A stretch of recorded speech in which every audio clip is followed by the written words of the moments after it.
Hello everyone, আজকে জুতো পরতে পরতেই আজকের ব্লগটা শুরু করে ফেলছি। তো রেডি হয়ে বেরিয়ে পড়লাম আমি আর আমার হাজব্যান্ড। আর মেয়েকে তো নিয়েই যাইনি, কারণ আমরা যাচ্ছি উলুবেড়িয়ায় রাস দেখতে। আর ওখানে রাসের মেলা প্রচণ্ড বিখ্যাত, আর ওই রাসের মেলাতে খুব ভিড়ও হবে নিশ্চয়ই, তাই জন্যই মেয়েকে নিয়ে বেরোয়নি। আর আমার হাজব্যান্ড দেখো একা একা আগেই চলে যাচ্ছে। বিয়ের আগে জানো আমার হাত ছাড়তোই না, আমাকে টানতে টানতে নিয়ে যেত, এমন ভাব দেখাতো যেন আমি কিডন্যাপ হয়ে যাব। কিন্তু এখন দেখো একা একাই চলে যাচ্ছে, আবার বললে বলবে আমার ঠিক লক্ষ্য আছে তোমার দিকে। বিয়ের আগে গার্লফ্রেন্ডের হাত ধরে যেতে কোনো লজ্জা নেই, অথচ বিয়ে যখন হয়ে গেছে তখন বউয়ের হাত ধরে রাস্তায় যেতে বলবে পাড়ার লোক দেখছে, লজ্জা পাবে। এই কেমন কথা। এরপর আমরা পৌঁছে গেলাম স্টেশনে। একের পর এক ট্রেন আসছে আবার চলেও যাচ্ছে, কিন্তু আমার আর উলুবেড়িয়া যাওয়ার ট্রেন কেন আসে না কে জানে।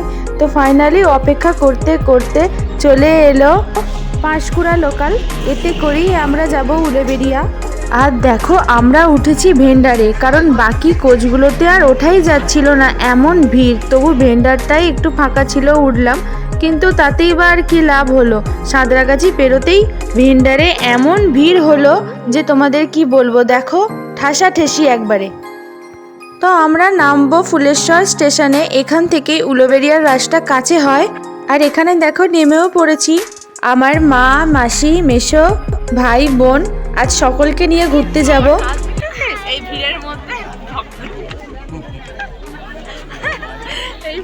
ভিড়ের মধ্যে ব্লগ করছি, চিন্তা কর। চল ধাক্কা নে।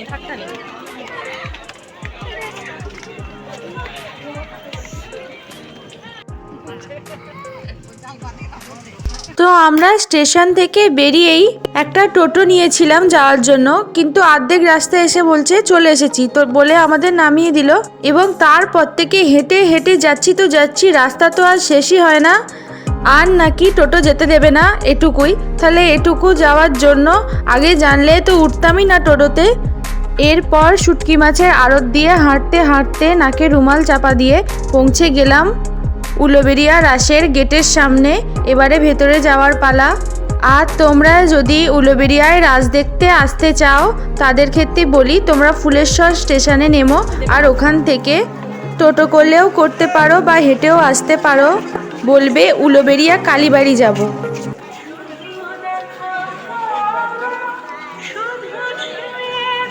রাসটা হয় একেবারে উলুবেড়িয়া কালীবাড়ির অপোজিটে। আমি তোমাদেরকে দেখিয়েও দেবো, তোমরা ভিডিওটা দেখতে থাকো, আশা করি ভালো লাগবে।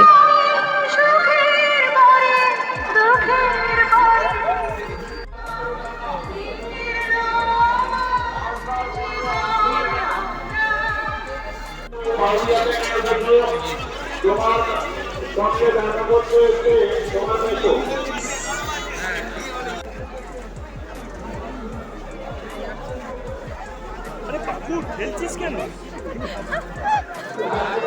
আমি এবার পেছনে ব্যাগ গিয়ে দেবো।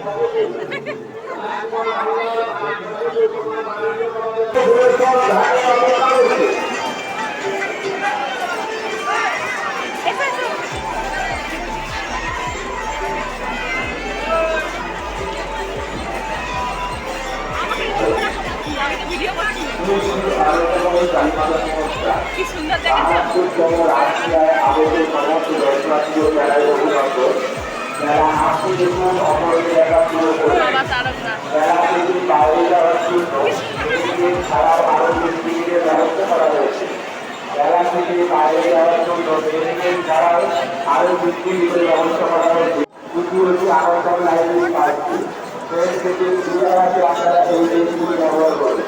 সমস্ত দর্শনার্থীদের অনুরোধ করছি যারা থেকে বাইরে উদ্যোগী আগরতলা পার্কে উদ্যোগী আগরতলা লাইব্রেরি পার্কে যারা থেকে বাইরে যাওয়ার জন্য আপনারা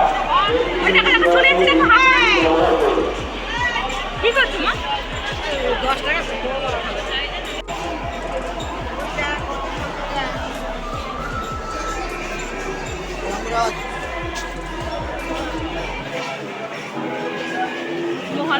মহালয়া করেছে। ও মাটা দেখো, দেখছো না?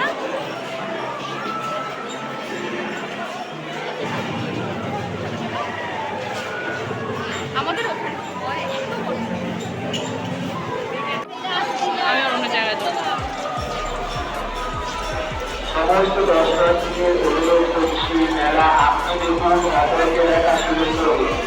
রাস্তা চলাচলের মাঝখানে অযথা দাঁড়িয়ে থাকবেন না। টাকা দিলে আপনাদের অনুরোধ করছি আপনাদের মেলাঘাট অঞ্চলে আপনাদের কম করুন। সমস্ত দর্শনার্থীদের অনুরোধ করছি সমস্ত দর্শনার্থীদের বলছি আপনারা পৃথিবীর দরকারের মধ্যে আছে ছেলেদের তো নিচে দেখেছো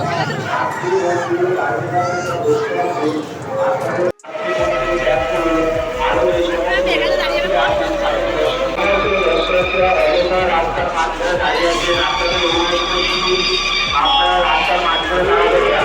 মেলা আপনাদের দোকানে অপরকে দেখা শুরু করুন। মেলা থেকে বাইরে যাওয়ার জন্য মেয়েদের ছাড়াও আরো মেয়েদের ব্যবস্থা করা হয়েছে। মেলা থেকে বাইরে যাওয়ার জন্য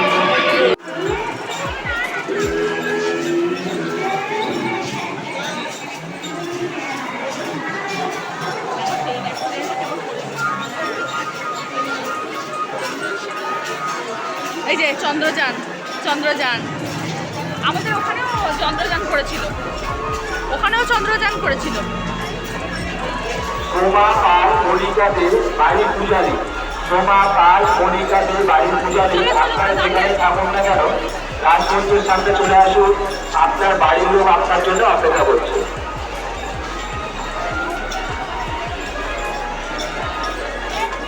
সমস্ত দর্শনার্থীদের অনুরোধ করছি মেলা আপনি দেখুন অপরকে দেখা সুযোগ করে দিন। অযথা রাস্তার মাঝখানে দাঁড়িয়ে দূর করবেন না। মহিলাদের রাস্তা মহিলারা ব্যবহার করুন, পুরুষদের রাস্তা পুরুষরা ব্যবহার করুন। মেলা আপনি দেখুন অপরকে দেখার সুযোগ করে দিন। মেলায় ঢোকার সাথে সাথেই আপনারা সিসিটিভি ক্যামেরার নজরদারির মধ্যে আছেন।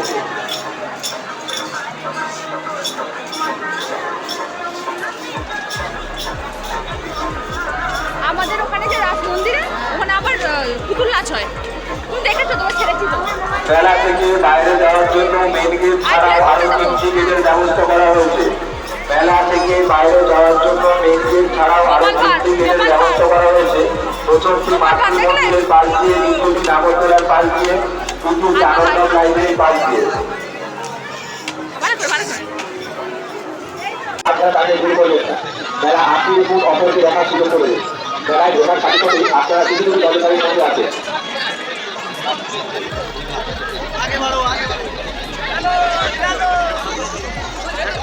ভালো করে দেখা যাবে না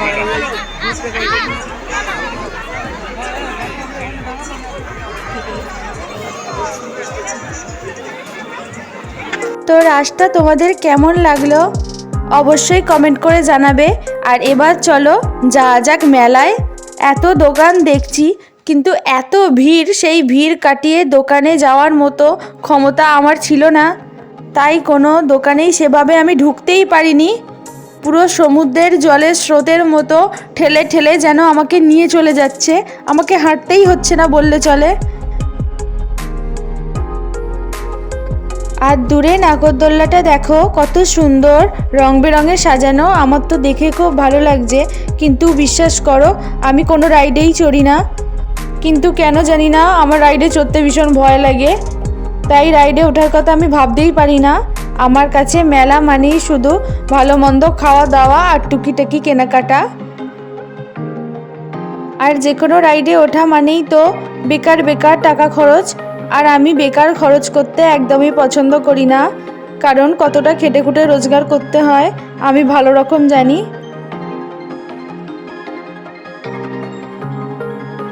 এই ঘর সাজানোর জিনিসগুলো আমার কেনার খুব ইচ্ছা ছিল, কিন্তু ভিড়ের চাপে আমার কিছুই কেনাকাটা সেভাবে হয়নি।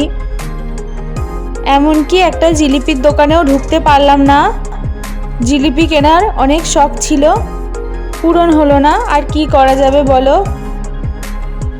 তারপরে আমরা গেলাম কালীবাড়িতে, আর এখানে কয়েকজন গীতা বিক্রি করছিল, কিন্তু আমাদের বাড়িতে তো গীতা এমনিতেই রয়েছে, তাই আমরা আর নিলাম না। আর এই হচ্ছে কালী মন্দিরটা, কি সুন্দর দেখো, আমার তো খুব ভালো লেগেছে। আর পুরো কালী মন্দিরটাই সাদা পাথরের তৈরি, তার ওপরে নানা রকম আলো দিয়ে সাজিয়েছে রং বেরঙের, তাই জন্য আরো ভালো লাগছে।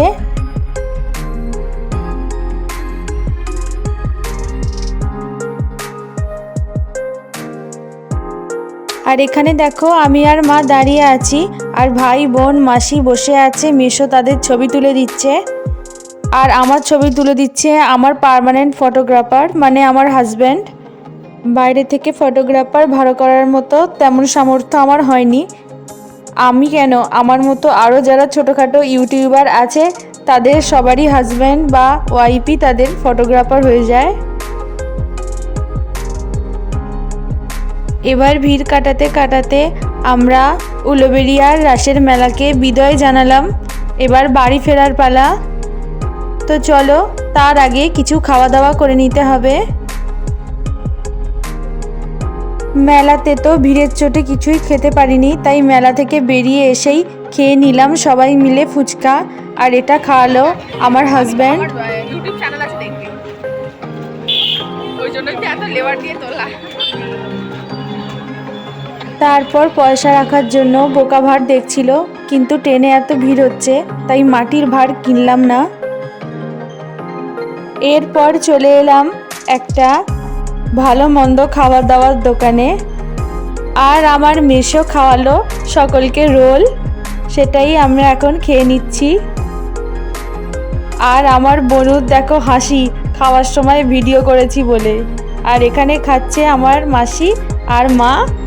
আর আমার ভাইকে দেখো, ও কিছুই খায় না বাইরের জিনিস, আর যে কিনলো সে সবার লাস্টে খাচ্ছে, দেখো কি অবস্থা।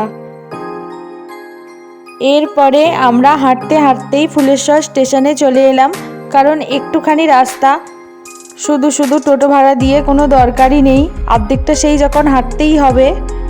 তারপর আমাদের ট্রেন চলেও এলো, আর আমরা ট্রেনে উঠেও পড়লাম।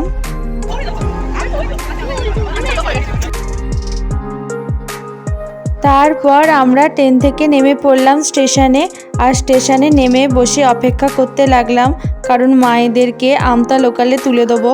তো দেখো ট্রেন চলেও এলো, আর মা, মাসি, মেশো, বোন, ভাই সবাইকে তুলে দিলাম আমতা লোকালে। ওরা এবার বাড়ি চলে যাচ্ছে, আর আমরাও ওখান থেকে এবার বাড়ি চলে আসবো।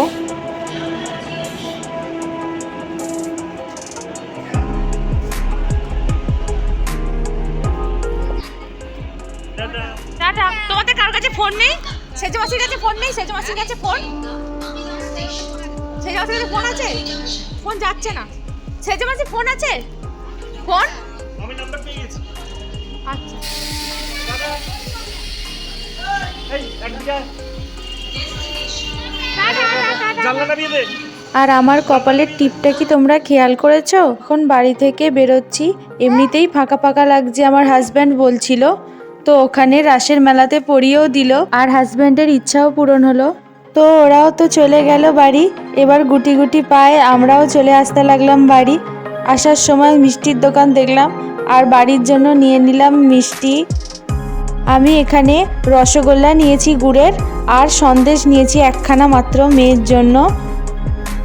আর মিষ্টির দোকানে গেছি, মিষ্টি খাবো না তা তো হতেই পারে না, তাই জন্য দুটো করে মিষ্টি খেয়েও ফেললাম আমরা যেই মিষ্টিটা খেয়েছি ওটাকে সম্ভবত দুধ পুলি বলে।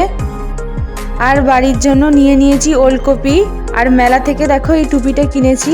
আর এই যে সন্তার টুপিটা দেখছো, এটা কিনেছি আমার একটা ভিডিও শ্যুট করব বলে। তো দেখো ফাইনালি আমরা বাড়ি চলেও এসেছি। তোমাদের আজকের ভিডিও কেমন লাগলো অবশ্যই কমেন্ট করে জানাবে। ভালো লাগলে লাইক, শেয়ার এবং চ্যানেলটাকে অবশ্যই সাবস্ক্রাইব করে দিও। আজকের মতো সকলকে টাটা এবং শুভরাত্রি।